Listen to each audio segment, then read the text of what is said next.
This is a story about L5241 of 12th Squadron. On the 12th of May, the squadron was ordered to bomb bridges over the Albert Canal at Maastricht. The attack was carried out in the face of intense ground fire, making a dive bombing attack on the Vroenhoven bridge over the Albert Canal.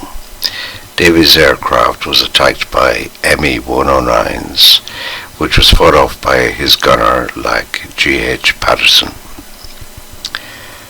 The fuel port tank of the battle was on fire, and Thomas Davy, the pilot, ordered the crew to bail out.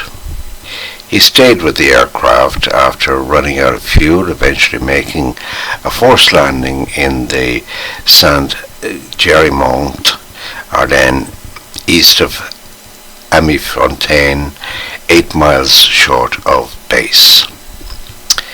His aircraft was later flown back to its base after being refuelled and sufficiently repaired.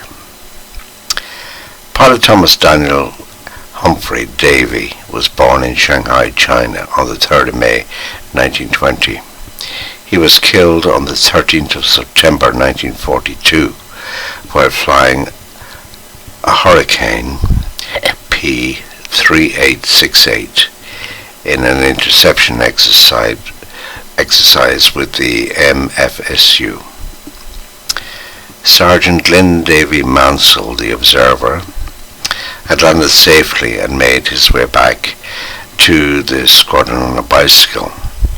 He was killed on the 2nd of July 1941 when the Wellington W5419 of 12th Squadron was lost without trace on a raid to Bremen. AC-1 Gordon Nelson Patterson, the air gunner, struck the tail plate on bailing out. He landed outside a hospital, des Anglais in Liège, where he was later captured. Both P.O.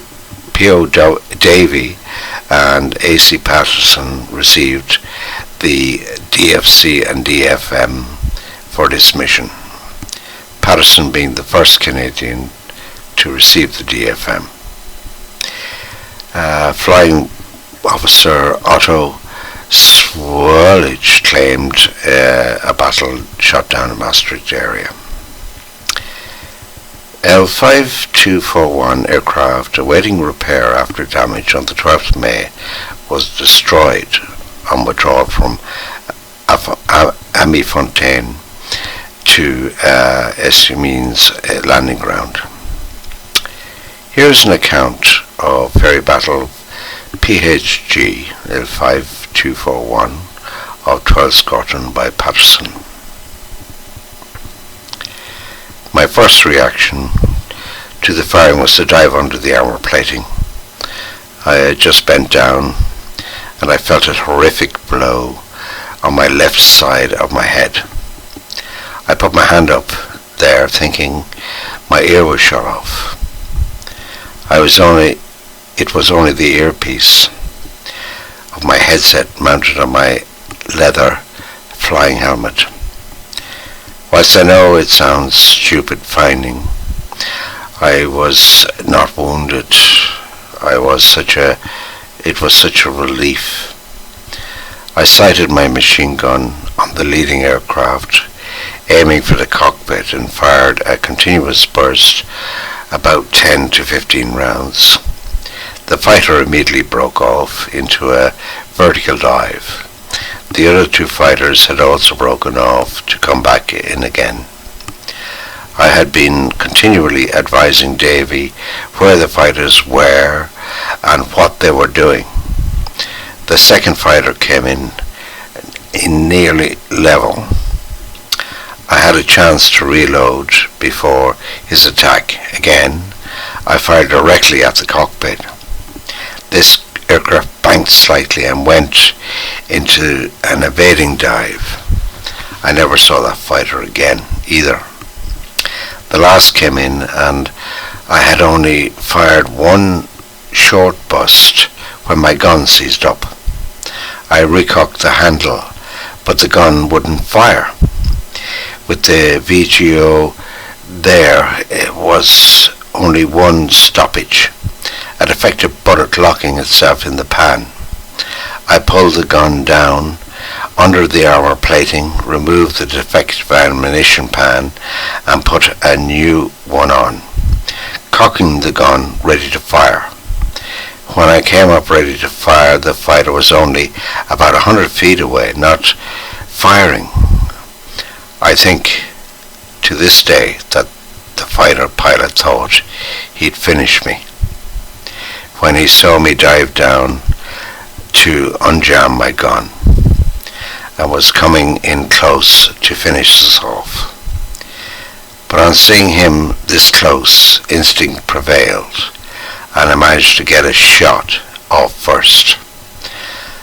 I saw my bullets push his goggles off his head. It was a scene that haunted me for a long time. We were obviously hit, dead or severely wounded. His plane was still coming in towards us on a collision course. I practically screamed at my pilot, who looked back, turned and climbed the plane so that the ME-109 passed directly under us, probably not more than 10 feet away. This fight was over, but my relief only lasted seconds, for I now observed an extreme damage to our aircraft.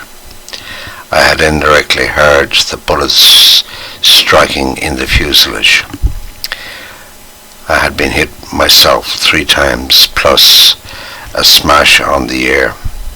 The perspex canopy was broken in pieces and the wings were full of holes, leaking fuel like it was vapor trail.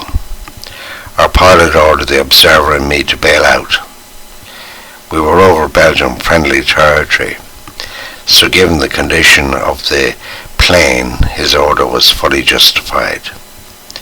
All I can recollect is somehow my parachute opened and I floated down, unconscious, landing between 2 wings of the Hospital des Anglais in Liège, Belgium.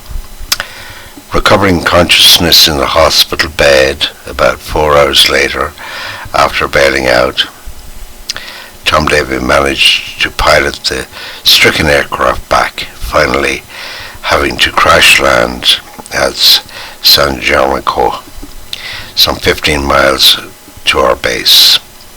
Mansell, the observer, came down safely and returned to base borrowing a bicycle, or robbing it, I don't know. However, events took over and the situation for Gordon Patterson, the hospital being overwhelmed by an advancing German force, and he became a POW.